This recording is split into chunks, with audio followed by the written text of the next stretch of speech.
하겠습니다.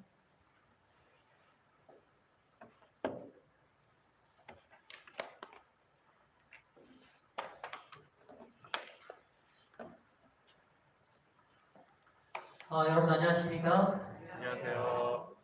불안한 인생이 묻고 확실한 성경이 답하다 네 번째 저녁 시간이 되었습니다. 이제 저녁 시간으로는 내일이 마지막이죠. 그래서 오늘 이제 그 중간을 지났습니다. 오늘 이제 저하고도 조금 익숙해지셨을 것 같고요. 또 현장에 오신 분들, 또 각 가정에 계신 분들 오늘 하루 많이 수고하셨고요. 서로 따뜻한 사랑의 인사들을 좀 나누고 시작하겠습니다. 우리 옆분들 보고 따뜻하게 사랑의 인사를 하고 시작하겠습니다.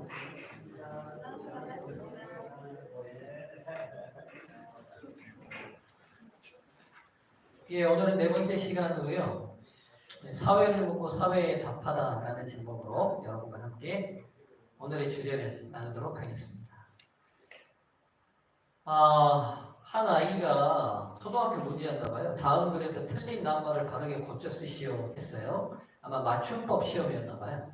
헤헤, 맛있겠다. 나 혼자 먹어야지. 여기서 이제 틀린 부분을 바로 잡으라고 했는데 이 아이가 정답을 고르지는 못했어요. 근데 저에게 이 틀린 답이 아주 인상적이기 때문에 제가 여러분에게 소개합니다. 이 아이는 나 혼자가 틀렸다는 거예요. 그걸 가치로 바꿔야 만듭니다. 선생님은 이 앞에 맛있겠다를 고치기를 기대했지만 아이의 생각이 훨씬 우리보다 깊은 것 같아요. 제가 볼 때는 200% 정답입니다. 맞죠? 그렇죠? 사람은 절대로 혼자 살 수 없습니다. 맞습니까? 제가 대학 4학년 때 노인대학 강사를 1년 한 적이 있거든요. 그때 어른들을 매일 보면서 함께 지내면서 관찰하는 게 느낀 게 있는데 한 할아버지를 두고 두 할머니의 삼각관계가 일어나요. 더 심해지면요. 저는 그 머리 잡고 싸우시는 거 말리기까지 해봤어요. 그리고 자식들 집에서 나와서 두 분이 종로에다 방 없고 살림 차리세요. 제가 어렸을 때는 그때도 지금도 젊지만 그때는 20대 때여가지고 무슨 주책이실까 그랬거든요. 근데 제가 목회를 하고 사람에 대해서 좀 더 알아가면서 느낀 게 사람에게 있어서 가장 중요한 힘이 뭐냐면 같이 사람이 사는 거라는 걸 알게 됐어요. 아마 나이 드시면서 어른들이 제일 힘든 것 중에 하나가 외로움일 겁니다. 그러시죠? 그래서 우리는 절대로 혼자 살 수 없는 존재고요. 그래서 좋은 공동체, 좋은 사회에 포함되는 것은 그 개인에게 있어서 굉장히 중요한 문제가 됩니다. 자, 여러분 잘 아는 백설공주 이야기를 시작해 보겠습니다. 여러분, 백설공주 이야기 모르시는 분 아무도 없으실 거예요. 근데 이 이야기는 굉장히 좀 특이합니다. 왜 특이하냐면요. 자, 보세요. 백설공주를 여왕이 계모가 미워해가지고 계속 어떻게 합니까? 암살자들을 보내잖아요. 그럼 여러분 한번 생각해 보세요. 한번 누군가에게 죽을 고비를 당했으면 문을 열어줘야 정상입니까? 안 열어줘야 정상입니까? 그렇죠. 이거는 삼척동자도 알 질문입니다. 그런데 위험한 줄 알면서도 백설공주가 계속 문을 열어줘요. 그래서 몇 번의 죽을 고비를 이 동화에서 보면 넘기느냐? 3번을 넘겨요. 한 번은 그 계모가 머리끈 장사로 와가지고 허리끈 장사로 와가지고 허리를 팍 동여매에서 줄입니다. 근데 다행히 난쟁이들이 와서 풀려서 살아나요. 그리고 난쟁이들이 하시라고요? 문 열어주지 마세요. 이렇게 말했거든요. 백설공주가 알았어 대답돼요. 근데 낮에 또 누가 왔냐면 머리핀 장사가 와서 문 똑똑 두드리니까 열어줬어요 안 열어줬어요? 또 열어줬어요. 그래가지고 그 머리핀 끝에 독을 발라가지고 머리 비켜준다면 콕 찍어가지고 또 죽였거든요. 다행히 또 난쟁이들이 또 살려놨어요. 그리고 난쟁이들이 또 부탁을 합니다. 제발 공주님 문 열어주지 마시라니까요. 알았어. 그랬는데 다음에 또 열어줘야 안 열어줘요? 또 열어져서 이번에는 독사가 먹고 딱 죽어버렸어요. 이번에 난쟁이들이 못 살겠어요. 여러분 이 이야기는요 굉장히 이상한 이야기예요. 가만 생각해보면 아주 현실적이고 지혜롭게 생각해보면 죽을 위험을 알면서도 왜 모르는 사람에게 끊임없이 이 공주는 문을 열어줄 수밖에 없었냐는 거예요. 왜 그랬을까요? 방송을 보고 계시는 분들 한번 대답해 보시죠. 옆분하고 한번 얘기해 보십시오. 왜 그랬을까요? 예? 예. 홍 장로님, 경집사님과 얘기 나눠보시고요. 조 장로님, 김기숙 사님과 얘기 나눠보시고, 한 장로님 얘기 나눠보십시오. 왜 그랬을까요? 도대체 이 공주는. 예? 왜 그랬을까요? 이 이야기가 힌트를 줘요. 제가 처음에 얘기했던 것처럼 사람은 절대로 혼자 살 수 없어요. 밥을 굶었으면 굶었지 외로운 만큼 견디기 힘든 게 없어요. 백설공주는요. 어렸을 때 엄마가 일찍 돌아가셔 버렸잖아요. 그쵸? 엄마 사랑을 못 받았으니까 사람이 더 그리워야 안 그리워요? 훨씬 그립죠. 그나마 계모가 들어왔는데 사랑을 안 주는 나쁜 계모가 들어와서 죽을 고비 넘기고 마음 착한 난쟁이들 만났는데 백설공주는 이 난쟁이들하고 시간을 보내고 싶은데 난쟁이들이요 광산에서 금 캐느라고 바빠. 조금 바쁜 게 아니라 많이 바빠. 아침부터 나가서 밤이 해가 져서 누워야 들어와. 그러니까 하루 종일 집에 누구만 있어요. 자기 혼자 있어요. 그러니까 너무 외로우니까 애완동물을 엄청 키워. 애완동물을 키워서 조금 위로가 되지만 실상은 사람이 사람과 교제하는 것만큼 애완동물하고 됩니까? 안 되죠. 그러면 누군가 낯선 사람이 와서 문을 두드리면 사람이 오니까, 사람이 그리우니까, 사람과 대화하고 싶으니까 문을 열어줍니까? 그래서 이런 책이 있어요. 백설공주는 왜 자꾸 문을 열어줄까? 이건 제 책이 아니라 한 심리학자가 인간의 심리를 동화 속에 있는 얘기를 꺼내서 제시해 줍니다. 이 책의 내용 중에 이런 내용이 있어요. 밑줄친 부분만 제가 읽어볼게요. 백설공주는 외로웠을 것이다. 외로움은 난쟁이들이 백설공주에게 얼마나 잘해주었나와는 관계가 없다. 여러분 이거 중요한 말입니다. 무슨 말이냐면 난쟁이들이 백설공주한테 잘했어요? 못했어요? 잘했어요. 근데 여러분 그래도 외로웠어요. 무슨 말이냐? 우리도 인간관계에서 아빠들이 많이 바쁘면 애들한테 어떻게 해줘요? 미안하니까 선물 엄청 해주고 잘해주잖아요. 그런다고 해서 그 아이의 외로움이 채워져요? 안 채워지죠. 잘해주었나와는 관계가 없다. 친구 없이 친밀한 경험을 공유한 사람과의 교류 없이 지내는 백설공주의 일상을 생각해보라. 그러니 아무리 위험이 입을 벌리고 있다 해도 백설공주는 10번, 20번 무열 수밖에 없었을 것이다. 비록 목숨이 담보된 일이라 하더라도 눈앞의 유혹이 너무 컸으리라. 굉장한 통찰력입니다. 무슨 말이냐? 인간을 정확히 이해하게 만든. 인간은 절대로 혼자 있는 것을 너무너무 힘들어하고 견딜 수 없는, 혼자는 살 수 없는 존재라는 사실을 이 백설공주의 이야기가 보여줍니다.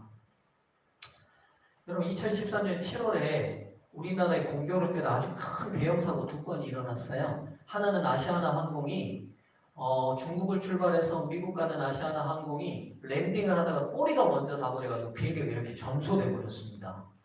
큰 사건이었고요. 한 번은 사설 해병대 캠프에 갔던 고교생 5명이 죽는 또 가슴 아픈 사건이 동시에 일어났어요. 근데 이 두 사건이 특징이 있어요.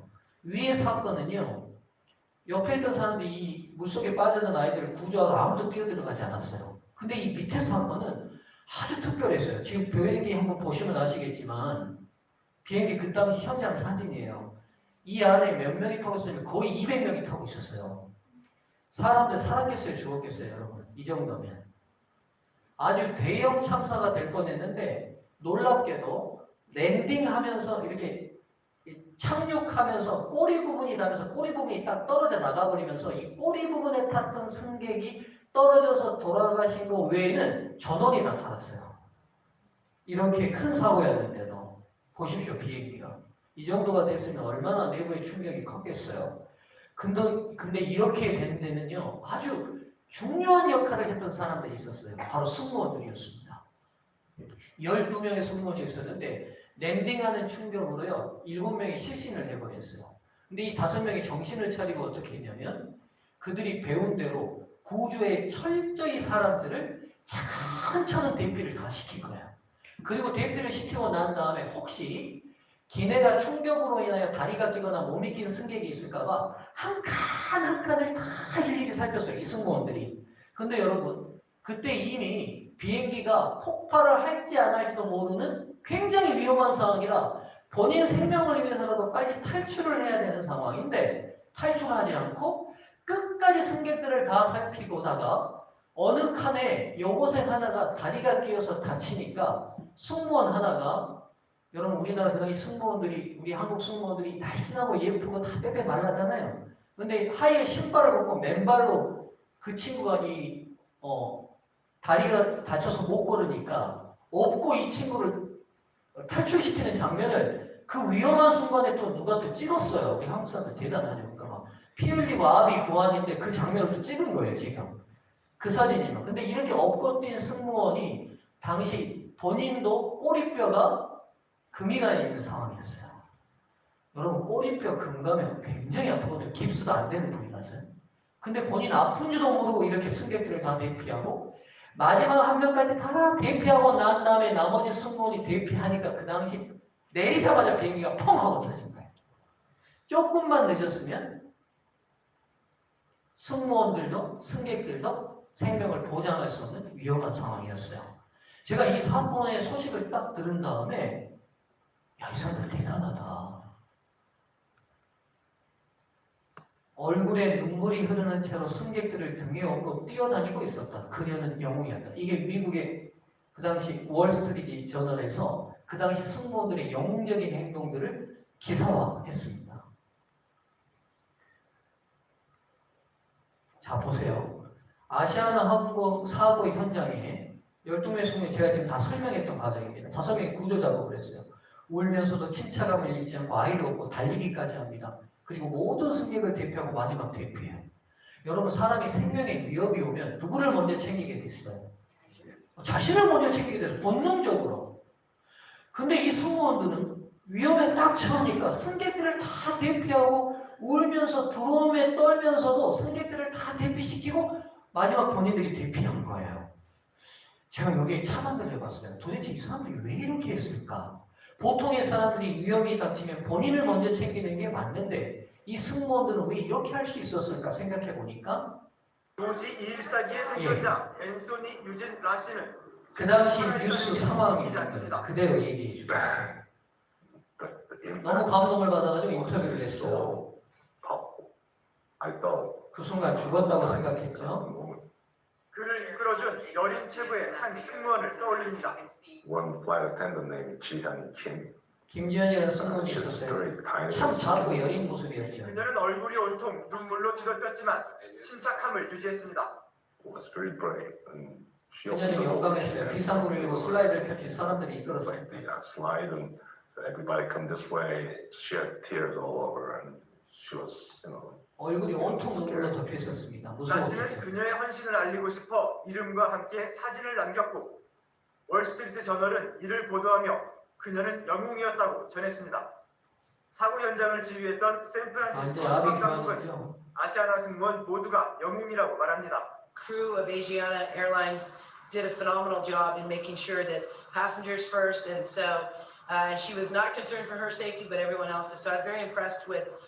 아비규환의 혼란 속에서도 침착함을 잃지 않고 임무를 완수한 그녀들의 헌신에 전 미국이 감동하고 있습니다. TV조선 윤혜영입니다. 예, 그래서 이 사고는 아시아나가 굉장히 타격을 받은 건데 이 승무원들 때문에 전혀 타격 없이 항공사가 잘 유지될 수 있었습니다. 여러분 이제 제가 생각해 보겠어요. 이 승무원이라는 공동체, 승무원이라는 사회는 무엇 때문에 존재하는 공동체입니까? 그리고 뭘 맨날 교육받죠? 이분들은 그 공동체에서 그쵸? 손님에게 최선의 서비스를 하는 것들을 훈련받아요. 그러니까 우리가 비행기 타보면 그들이 기분이 좋든 안 좋든 우리를 보면 다 어떻게 해요? 환하게 웃어요. 그리고 고객님 어서 오십시오 하고요. 미국 가는데 막 13시간씩 비행기를 타러 그들의 태도와 자세들이 바뀌지 않아요. 그렇지 않아요? 그리고 더욱이 비행기는 위험성이 있는 교통수단이에요. 그러다 보니까 그들은 친절만 교육받는 게 아니라 위기 상황에서 어떻게 해야 되는지를 철저히 교육받아요. 그러니까 지금 이 승무원들이 위기 속에서 사람들을 살리는 이런 행동을 할 수 있었던 이유는 승무원이라는 사회와 공동체가 가지고 있는 성격이 그대로 그 개인들에게 뭘 준 거예요? 영향을 미친 거라는 거죠. 자, 여기서 우리는 한 가지 중요한 걸 깨닫습니다.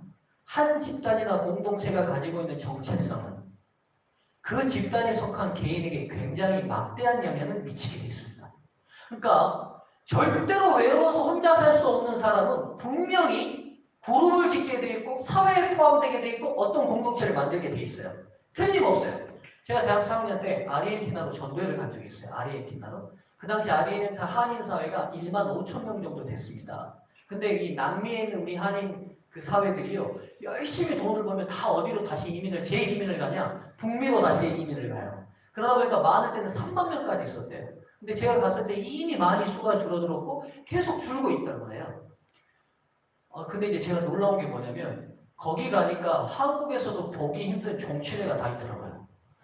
김해 김씨, 경주 이씨, 뭐 전주 이씨 정치대부터 시작해가지고 무슨 재향에 그다음 무슨 고등학교 몇 회 졸업회까지 다 있어요. 거기에 1만 5천 명밖에 안 되는 한인 사회의 소식지에 보니까 올라와 있는 정치인의 수는 수십 가지예요. 뭘 의미하죠? 사람은 절대로 혼자가 아니라 누군가와 함께하는 사회와 공동체에 들어가게 돼 있다는 말이에요. 그리고 그 속한 공동체와 사회 속에서 그 개인은 영향을 절대적으로 받게 돼 있어요.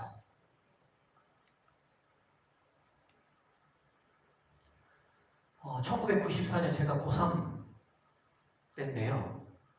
92년, 93년 제가 고3 때니까 우리나라에서 너무너무나 유명한 혐오 범죄의 원조 사건이라고 하는 범죄사에 있어서도 굉장히 중요한 한 가지 사건이 일어납니다. 지존파 사건이에요. 여러분 다 기억하실지 모르겠습니다.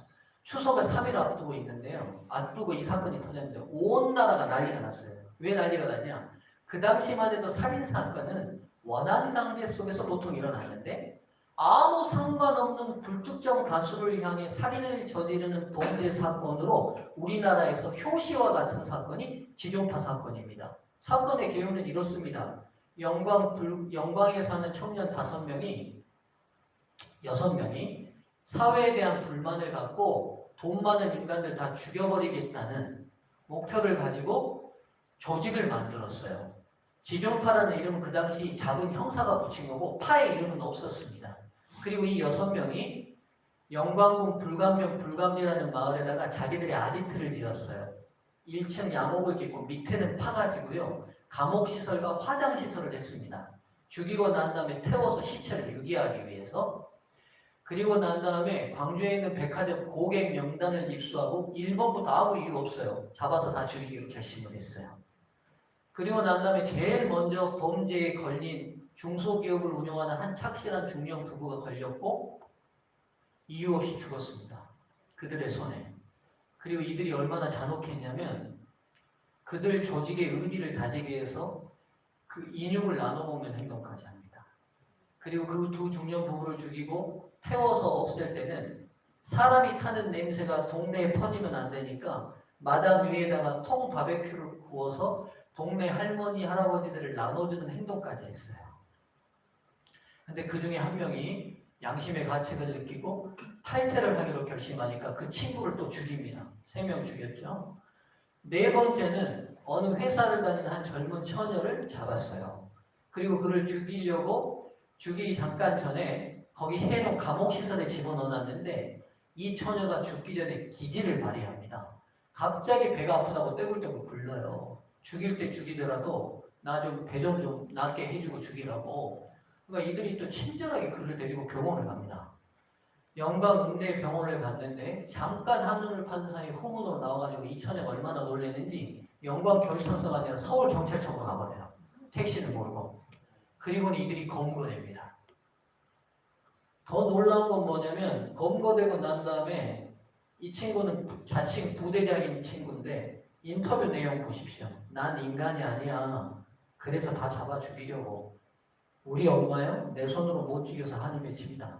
그러니까 이 모든 청년들이요. 실은 너무 불우한 가정에서 컸던 아픔들이 다 있는 청년이었습니다. 여하튼 제가 이 사건을 말씀드리는 이유는요. 이 지존파의 대부가 김기환이라는 청년인데 마지막 사형을 언도받습니다. 거기서 한 그의 최후의 진술이 우리에게 시사하는 바가 있습니다. 한번 최후의 진술을 보겠습니다. 제가 읽어볼게요. 17년 전 제가 초등학교 다닐 때에 학교 선생님한테 미술 시간에 크레파스를 가지고 오지 않았다고 꾸지람을 허되게 받았습니다. 나는 그 당시 너무나 가난해서 가지고 올 수 없었는데 그 말을 참아 할 수가 없었습니다. 그러니까 선생님이 하시는 말씀이 너는 왜 말을 듣지 않느냐라고 화를 내시면서 매를 때렸습니다. 나중에는 준비물을 가져오라면 훔쳐서라도 가져와야 될 것 아니냐라고 하셨습니다. 그때부터 나는 빗나가기 시작했습니다. 초등학교 선생님의 그 한마디가 내 일생을 바꿔놓았습니다. 그때부터 나는 물건을 훔치기 시작했고 훔치는 것이 재미있었습니다.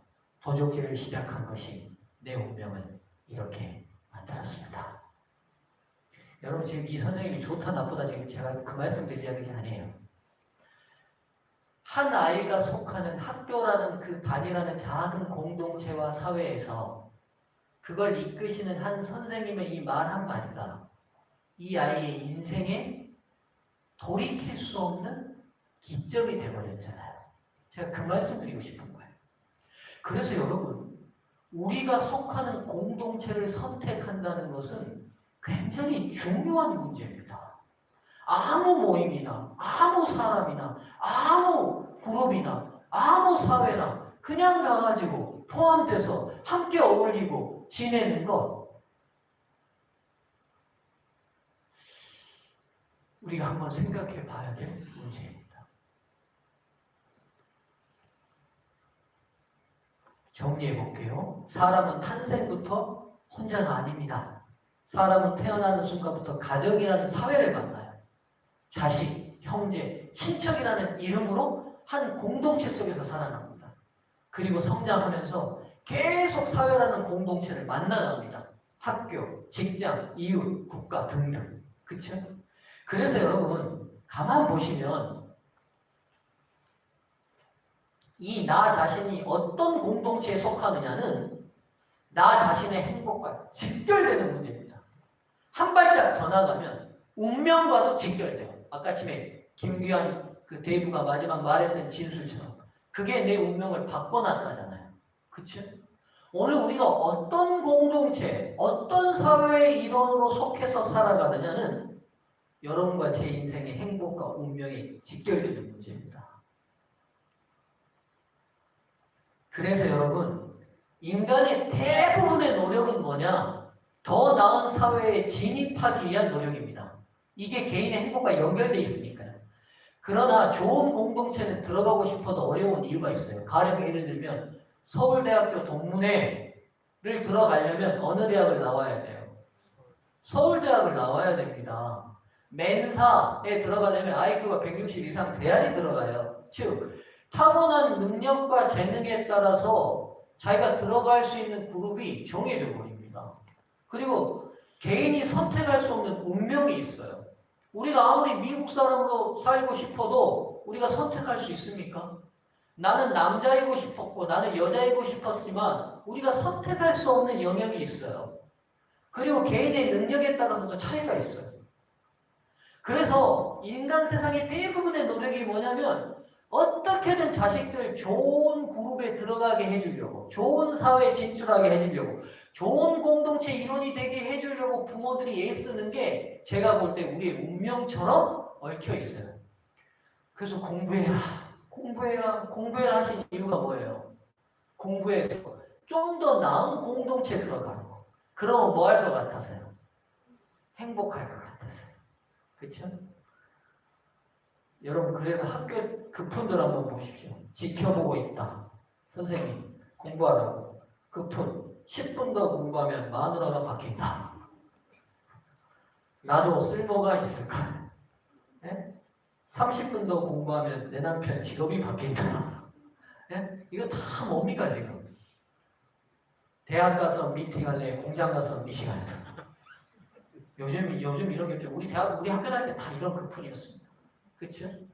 무슨 말이든 대학이라는 공동체로 들어갈래? 아니면 공장에서 일하는 노동자의 그룹으로 들어갈래? 이건 아주 나쁜 급풀이긴 합니다만 의식의 흐름이 그렇다는 거예요. 인간의 모든 노력이 뭐냐면 좋은 공동체에 들어가면 행복하니까 자꾸 거기 가라는 거예요. 들어가라는 거예요. 열심히 노력하라는 거예요. 그래서 들어가래요. 티코 탈래, 벤츠 탈래. 한국은 16강 일중 우리는 서울권지니. 서울권 대학 그룹으로 들어갈 거냐, 지방대 그룹으로 들어갈 거냐. 그렇죠? 오늘 흘린 침은 내일 흘린 눈물. 공주대와 왕자 남자. 그러다 보니까요. 비정상적인 방법을 통해서라도 그런 굽에 넣고 싶은 부모들의 욕심이 도를 넘어버려요. 이거 광주에서 있었던 일입니다. 의사 엄마가 학교 행정실장을 돈으로 매수해가지고 시험지를 빼서 자기 자녀에게 준 거죠. 그렇죠? 근데 이 애가 착해가지고 엄마가 주면서 이거 야, 네 볼 시험지다라고 말하면 안 되니까 이거 시험에 도움될 거라고 줬더니만 이 애가 반 애들하고 다 돌려서 와버렸어요. 근데 그 당시 시험이 다 똑같이 나버렸어요. 그래서 밝혀졌어요. 행정실장 엄마 다 지금 뭐 아마 감옥 가지 않았을까요? 엄마가 의사였는데. 광주에서 일어난 일이에요, 여러분. 지금까지도 재판되고 있는 일도 이 사건입니다. 숙명여자고등학교 교무실장이 아빠였잖아요. 쌍둥이 딸이 공부를 못했는데 둘 다 이과 1등, 문과 1등 돼버렸잖아요. 그리고 답안지에 오답까지도 틀린 거 해가지고 이거 아직도 법정에서 딸들은 계속 자기들이 노력했다고 하고 검찰은 아니다. 그리고 고소한 측에서는 아니다. 너희들 시험지 빼돌려서 그런 거다. 아빠는 이미 감옥 가 있습니다. 여러분 여기서 제가 드는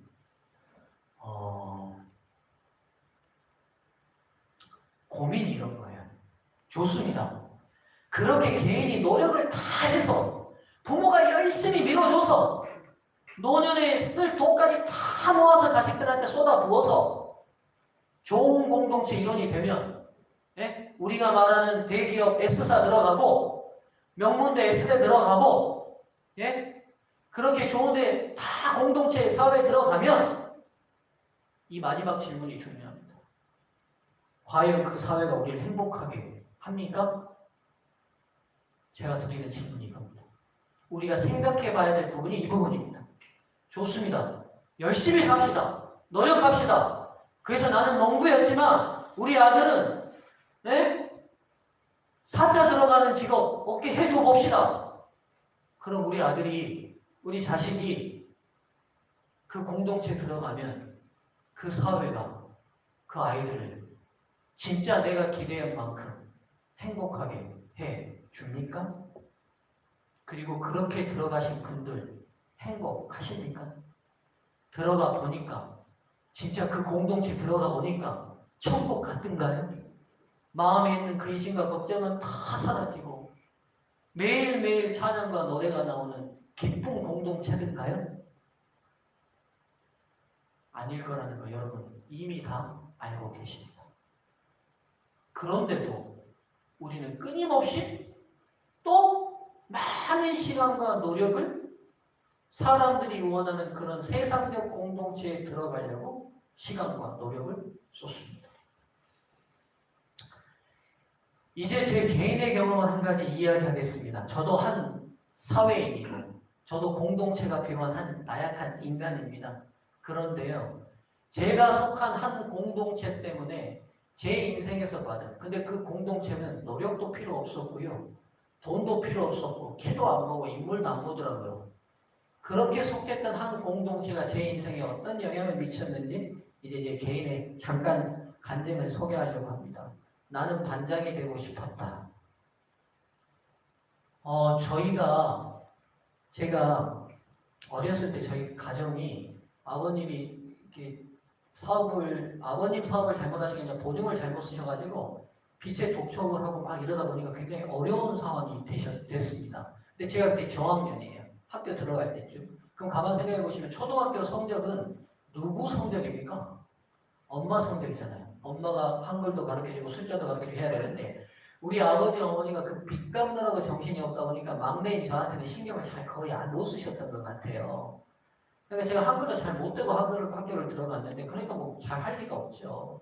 그러니까 2학년이 됐는데 세상에서 제일 어려운 게 받아쓰기더라고요. 근데 받아쓰기를 매일 봐요, 매일. 제 학교 다닐 때 보면 받아쓰기 그 책이 있어서 가방 그 녹색 책상에다 가방 올리라고 그러고 보는데 그 여학생 짝꿍이 좀 보여주면 좋은데 보면 꺼지고 날리고 그러니까 더러워서 안 보고 이렇게 쓰는데 이걸 쌍시옷을 써야 될지 쌍개를 써야 될지 치으실지 지으실지 얼마나 어려운지. 그래서 제가 인생에서 제일 힘든 거 두 가지를 늘 말하라고 그러면 첫 번째는 받아쓰기고 두 번째는 연애다 이렇게 얘기합니다. 그래도 이제 이렇게 내면 한 개도 맞고 10개를 늘 매일 보는데 학교 마칠 때마다 받아쓰기를 보는데 한 개도 맞고 두 개도 맞고 그러면 아까 제가 생각을 해보니까 어느 날 이렇게 시험지를 못 냈어요. 근데 아이들이 한 60명 되니까 그 당시 우리 2학년 담임 선생님이 60이 넘으시고 은퇴를 앞둔 선생님이다 보니까 안 낸지를 모르시더라고요. 그 다음부터 어차피 선생님도 내 거 채점하려면 속상하고 나도 받으면 속상하니까 안 냈어요. 그냥 마음 편하게 다 걷어가다 그냥 전화 안 냈어요. 그러니까 뭐 성적이 수음이 양가로 먹이는데 집에 가라고 가 많고 양이나 치라고 양양 많고 이랬죠. 근데 이제 이렇게 가져가면 우리 어머니가 늘 뭐라고 하시냐면 이렇게만 해요. 정원아 너는 뒷심이 강할 거다 이래요. 뒷심이 강할 거다. 근데 이 말이 적중을 하기 시작하는데요. 제가 3학년 되고 나서는 숙제를 하고 싶더라고요. 한 번도 숙제를 안 해놨는데. 그래서 이제 숙제를 하기 시작하니까 이 숙제만 해도 성적이 조금씩 올라요. 근데 지금 생각하면 그 당시 선생님들이 왜 그러셨는지 이렇게 반에 4분단 안 치면 1등부터 이렇게 안 치잖아요. 지금 생각하면 꼴등부터 이렇게 안 쳐가서 못한 아이들이 좀 따라오게 해주면 좋겠는데 1등부터 이렇게 안 쳐가니까 저는 늘 제일 뒤에 앉아있다가 3학년 지나니까 제가 점점 앞자리로 오기 시작했어요. 시험 볼 때마다 조금씩 앞자리에 오는데 5학년 2학기가 되니까 이제 두 번째 줄까지 왔으니까 8명 그 뒤 9번째까지 왔으니까 앞에 이제 제가 9번째까지 온 거죠. 6학년 1학기가 되니까 제가 이제 앞줄까지 왔어요. 근데 제가 초등학교를 졸업하면서 한 번도 반장을 못 해봤어요. 그 개나 소나 다 한다는 초등학교 반장을 저는 개도 안 되고 소도 안 됐는지 못 해본 거예요. 근데 6학년 2학기가 딱 되고 났더니만 그때가 전두환 정권인데 임명직이었던 반장을 투표제로 바꾸는 민주주의 한다고 가르친다고 바꾸게 되면서 1등만 했던 반장을 반에서 5등 안에 드는 애들이 다 후보가 될 수 있는 기회가 열린 거예요. 그 제도는 저를 위해서 열린 제도 같아요. 제가 보니까. 자, 그래서 남자애들 중에 2, 3등 정도 하니까 후보가 될 수 있었던 거예요. 근데 어린 마음에 누가 안 가르쳐줬는데 제가 반장을 한번 꼭 해보고 졸업을 하고 싶은 거예요. 어린 마음에. 반장이 소풍날 선생님 도시락 싸오는 것도 그렇게 부러운 거예요. 제 어린 마음에. 근데 기회는 딱 한 번밖에 없어요. 6학년 2학기. 이 후보가 될 수 있는 성적을 만들어 놨겠다. 문제는 이제 투표를 한다니까 인기를 끌어야 되잖아요. 그러니까 어떻게 하냐면 이제 그 당시 이제 여학생들에게 잘해주기 시작했어요. 1학기 때부터. 미리 표밭을 갈아놨죠. 제가 여수 출신이니까 애들 욕 많이 하잖아요. 근데 제가 욕을 한마디도 안 하고 여자애들한테 늘 친절했거든요. 6학년 2학기 때 이제 학급회의 시간에 반장 선거를 하는데 진짜로 그날 아침에 얼마나 심장이 두근두근하고 밥맛이 하나도 없어요. 너무는 되고 싶고 안 될 가능성도 있고 하니까. 그래서 아침밥을 내가 안 먹는다고 하니까 우리 어머니가 이 아들이 긴장을 한 건 아는지 평소 같으면 먹어라 할 것인데 그날따라 먹어라 말도 안 하세요. 그러더니 이제 시간이 아침밥을 안 먹으니까 남잖아요. 그러니까 이제 제가 이렇게 어머니가 부엌 한켠에서 이제 빨래를 하고 있고 저는 이렇게 넘어보고 있는데 시간이 남으니까 우리 어머니가 저도 안 보고 빨래를 하면서 그래요. 정환아, 응? 그러니까 너 오늘 반장 될 거다. 그래요. 제가 아무 말 안 하니까 우리 어머니가 그 뒤에 보험을 드시더라고요. 혹시 안 돼도 너무 실망 많아. 때로는 시대가 사람을 못 알아보기도 한다. 그래요. 그러고 드디어 이제 학급 수업이 1교시부터 4교시 하게 5교시 때 학급 회의를 하는데 그 수업이 귀에 하나도 안 들어와요. 내가 과연 오늘 반장을 될까만 고민이에요. 드디어 점심밥을 먹고 이제 학급 회의를 시작하는데 이거 웬일이 한 여학생이 손을 번쩍 드더니만 이정환을 추천합니다. 그래요. 제 이름이 딱 써졌어요. 근데 남자애들 사이에 제일 인기가 있었던 원재라는 친구가 있는데 남자애들 사이에 아주 인기가 많은 친구였어요. 남자애가 딱 하는 손을 들면서 이원재를 추천합니다. 그래요. 이 원재가 나오면 제가 굉장히 불리해요, 상황이.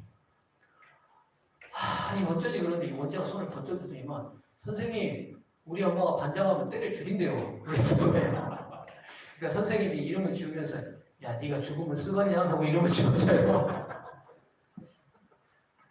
그리고 이제 몇 명의 이 후보자들과 함께 이제 반장 선거를 쭉 하는데 이제 개표를 하는데 이정환 하는데 제 이름이 축축축축축축 계속 나오는데 제가 지금까지 표도 안 잊어버립니다. 43표를 얻었어요. 그날 반장이 됩니다. 제가 나중에 목사가 되고 나서 성경을 보니까 그때 우리 어머니가 너는 뒷심이 강할 거다 이 말이 어디서 왔냐고 보니까요.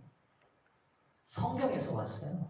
욥기 8장 17절 내 시작은 미약하였으나 내 나중은 심히 창대하며 우리 어머니가 이 말씀을 듣고는 본인 전라도식으로 바꿔놓은 거야. 너는 뒷심이 강할 거다. 이 말이 이 말 아닙니까? 이 말이에요. 제가 지금 돌이켜보고 가만 생각해 보니까 제가 아마 그때도 말씀드렸죠. 제가 여자애들한테 왜 욕을 안 했을까? 다른 남자들이 다 쉽게 욕을 할 때 제가 속한 교회 공동체를 통해서 제가 배운 거예요. 우리 어머니가 이 어린 아들에게 격려하는 이 세련된 방법, 제가 볼 때는 너무 세련된 방법으로 격려했던 이것을 우리 어머니도 그가 몸담고 있는 하나님의 교회로부터 배운 거예요. 제가 지금까지 제 삶의 모든 삶들을 돌이켜보고 살아오면서 다 보니까 저에게 중요하고 저를 행복하게 했던 모든 축복이 다 어디서 얻은 거냐면 하나님의 교회에서 얻은 거였어요. 그래서 여러분 저는 확신한 것 중에 하나가 뭐냐, 재림하셔야 하나님의 천국이 온 게 아니라 이미 예수를 믿었더니만 천국이 시작됐더라고요. 제가 우리 양사람하고 참 감사하고 행복하게 잘 지내요. 제가 어렸을 때 우리 가정이 예배를 드리면 우리 어머니가 늘 뭐라고 기도하시냐면 하나님 저에게 새 선물을 주셔서 감사합니다. 저희 삼남매들. 그 말이 제 귀에 못이 박히게 우리 어머니가 늘 반복해서 기도하셨는데 그 말이 이 아이가 본인 소유가 아니라 하나님 것이라는 것을 제 마음에 심어주시니까 제가 우리 아이들한테도 내 거니까 내 말 안 들으면 함부로 하면 안 된다는 의식이 없어지는 거예요. 하나님이 주신 선물이지 내 게 아니야. 그러니까 내 뜻대로 안 한다고 해서 내가 화내고 짜증낼 일이 아니더라고요. 이런 고상한 사성, 어떤 철학자나 어떤 대학 교수도 책 공부 열심히 해도 자기 자식들 소유물인 것처럼 취급하는 그런 교수들, 그런 박사들 많은데 아무것도 배움 없는 한 여인이 어떻게 이런 고상한 의식을 가졌냐는 거예요. 하나님이 주셨더라고요. 그가 우리 어머니가 어린 시절부터 몸담았던 제7의 안식일 예수 재림교에서 배워온 하나님의 말씀이 이 배움 없는 여인을 고상하게 만들어서 그 고상함이 저에게까지 미치게 했더라고요. 천국은 이미 여러분 저와 모두는 누리고 있습니다. 제가 예수 안 믿었으면 뭐 했을까 생각해봐요. 뭐 했겠어요? 술 먹었겠죠. 뭐 했겠어요? 골프 치더라고 가정을 돌아보지도 않았겠죠. 뭐 했겠어요? 기분 나쁘면 무시하고 욕하고 애들 내 맘대로 안 되면 함부로 취급하고 때렸겠죠. 뭐 했겠어요? 그러다가 돈 좀 더 벌리면 바람 피고 나쁜 짓 하겠죠. 뭐 했겠어요? 여러분 천국을 누리고 있으면 감사하시면 좋겠어요. 이 예수님 때문에 알게 된 재림 때 맞이할 천국이 이미 말씀 안에서 우리 안에 실현되고 있는 거 아닙니까? 아닙니까? 제가 그래서 어느 날 가만 누워 있으면서 나에게 이렇게 모든 행복한 조건이 다 어디서 왔는가 세봤어요. 내가 아이들과의 좋은 관계, 아내와의 좋은 관계, 모든 이런 모든 내 삶의 인격에서 나가서 사람들에게 좋은 영향을 미치고 있는 내 삶의 모든 것들을 다 세어본 결과 어느 것 하나도 저에게 좋고 행복한 조건을 만든 조건 중에 어느 것 하나도 이 교회에서 선포된 말씀 밖의 것은 아무것도 없었습니다.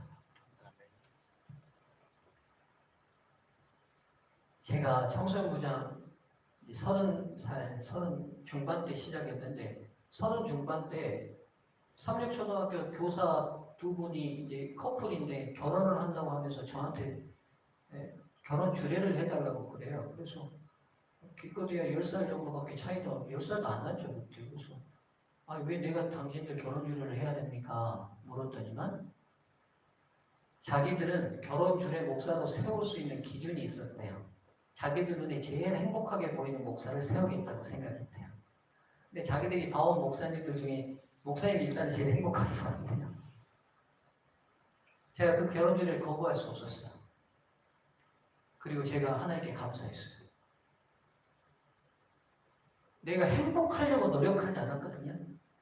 행복해야 되겠다고 남한테 보여야겠다고 생각하지 않았거든요. 근데 무엇이 그들에게 우리가 그렇게 행복하게 보이게 했냐는 거예요. 이 교회가 저에게 준 은혜입니다. 저만의 경험이 아닐 겁니다.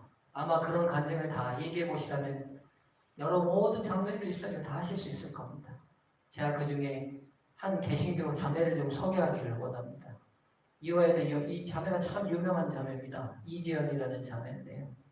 2000년 7월 30일 날 6중 추돌사고로 전신 신체 55%의 3도 화상을 입게 됩니다. 근데 50% 이상 3도 화상을 입으면 생존율이 거의 제로라고 합니다. 그날요, 내용은 이렇습니다. 오빠랑 함께 대학 이화여대 다니는 4학년 여학생이 오빠랑 함께 도서관에서 늦게 공부하고 조그마한 차량이었나봐요. 경찰을 타고 신호대기를 하고 있는데 뒤에서 많지 않은 갤로퍼 차량이 그 차를 받아버립니다. 그러니까 이 차가 반대편으로 튕겨가 버렸어요. 너무 경차니까. 저쪽 편에 오는 차가 다시 이 차를 또 추돌해가지고 또 이쪽 편으로 또 옵니다. 그게 불이 붙어버렸어요. 오빠가 정신을 차려서 옆에 있는 동생을 봤는데 동생은 안 보이고 동생 발만 보이는데 동생 상체에 불이 붙은 거예요. 이 오빠가 너무 놀래가지고 끌어안아서 불을 껐어요. 그래서 오빠도 몸에 화상을 입었는데 머리끝부터 이 허벅지까지 거의 60% 가까이 3도 화상을 입었어요. 병원에 갔는데 그 병원이 너무 심한 중증 화상하잖아. 우리는 못 고친다고 해가지고 몇 군데를 거쳐서 대학병원을 갔는데 살아날 확률이 거의 없는 것처럼 큰 화상을 입었어요. 이게 사고 전에 이 자매의 모습이고요. 사고 이후에 이것도 몇 번의 수술을 거친 모습입니다. 이게 손가락이 다 타들어가 버렸어요. 그리고 그때 이 동생을 살린 오빠입니다. 살린 오빠인데 여기 보면 여러분 이게 화상을 입으면 피부가 당겨버리니까 윗입술과 아랫입술이 부딪히지를 못한대요. 그럼 오빠는 부딪혀야 빠는 소리가 나는데 안 되니까 오빠를 어떻게 부르냐 오까 이렇게 불러서 오까가 별명이 됐다는 거예요. 이 자매의 원래의 모습이에요. 교회에서 열심히 활동하고 집안이 아름다운 그리스도인 가정이었나 봐요. 이 자매가 한국에서는 치료받을 수 있는 이런 중증 화상 병원 전문 병원이 없어서 일본으로 건너가서 계속적으로 수십 번, 20번 이상의 수술을 통해서 계속해서 이 병을 치유해 가는 중에 그 곁에서 이 딸을 위로하고 간병하는 어머니의 모습입니다. 그때 그 자매가 공부했던 병원인데요. 화상 입었을 때 이 목이 못 펴지는 거예요. 피부가 다 당겨가지고. 그래서 요거를 이렇게 바로 세우는데 몇 번 수술했냐면 11번 수술했다. 여러분 얼마나 고통스럽고 힘들었겠습니까? 그렇죠? 현재는 이 자매가 한동대학교 교수님이십니다. 이 자매가 본인 같은 사람을 위하여 봉사해야겠다는 생각을 가지고 미국에 가서 사회복지 공부를 해요. 그리고 돌아와요. 그리고 이 자매가 쓴 많은 베스트셀러들이 있습니다.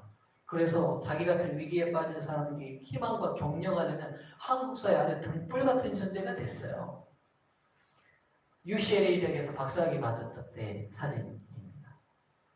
이 자매가 이제 수십 번의 수술을 다 마치고 이제 다시 교회를 나왔을 때 첫 예배 때의 이 자매의 이야기입니다.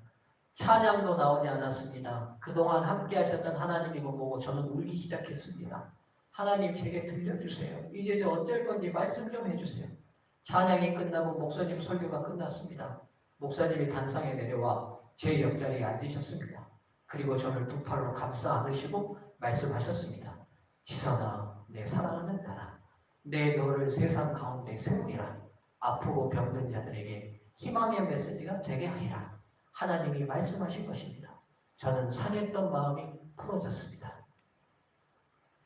상황은 나빴지만 저는 날마다 좋아졌습니다. 기대한 것만큼 아주 빠른 속도는 아니었지만 하나님은 제가 낙심하고 울고 있을 때에도 일하시는 분이셨습니다. 다물어지지 않던 입이 다물어졌고 드디어 입에 수건을 물지 않아도 되었습니다. 입술이 닿지 않아 오빠라는 발음을 하지 못해 늘 오빠라고 불러서 생긴 오빠의 애칭은 그야말로 애칭으로 남게 되었습니다. 이식한 피부를 뚫고 눈썹이 하나 난 것을 보고 온 식구가 감격해서 울었습니다. 그러니까 털이 다 탄 거잖아요. 그러니까 모공이 다 파괴됐는데 이식한 부분을 두고 이 눈썹이 하나 나는 순간 온 가족이 감동해서 울었다는 거예요. 가려워서 먹던 약도 이 화상이 굉장히 힘든 이유 중에 하나가 뭐냐면 새 피부가 돋아나면서 너무너무 가렵다는 거예요. 그것 때문에 잠을 못 잘 정도로 힘든가 봐요. 가려워서 먹던 약도 점점 줄게 되고 밤에 괴로워서 주무시던 아빠를 깨워 부르는 날도 적어졌습니다. 꿈쩍도 하지 않을 것 같던 손도 움직이고 단추로 채울 수 있게 되고 혼자서 옷도 입을 수 있게 되었습니다. 제가 이만큼 고생했다고 자랑하기 위함도 아니고 다른 사람들을 울리기 위해서라든가 동정을 받기 위해서 쓰는 것은 더더욱 아닙니다. 이렇게 어려운 가운데 누구도 살 수 있을 거라 말하지 못하는 상황에서 하나님께서 나를 이렇게 살리셨고 또 사랑하셨음을 말씀드리고 싶어서입니다. 부디 제 이야기 속에 살아계신 하나님을 만나시게 되시기를 기도합니다. 아직 가야 할 길이 더 멀지만 여전히 수술이 필요한 부분들이 많지만 저는 기쁨으로 가려고 합니다. 지금까지 더 험할 때도 지켜주셨던 하나님께서 이제 어떤 상황이 닥치더라도 저의 모든 것을 책임져 주실 분이시라는 것을 확신하기 때문입니다. 하나님은 지금 여기 제 안에 제 모습 속에 살아계시는 분이십니다. 그 하나님을 찬양합니다. 여러분, 이런 더 이상 희망을 가질 수 없는 상황에서도 희망을 주는 공동체, 세상에 어디 또 있습니까? 우리가 이 하나님의 교회의 일원으로 산다는 것, 매일 매 순간 감사해도 아깝지 않은 일 아닙니까? 광주 중앙교회 성도로 부름받으시는 것 여러분 감사하시기를 간절히 바랍니다. 그리고 혹 이 방송을 들으시면서 긴가민가하고 이 공동체에 대한 확신이 없는 분들 여러분 확신을 가지십시오. 이 공동체 안에서 하나님 마음에서 바로 살면 여러분의 인생이 이 땅의 삶이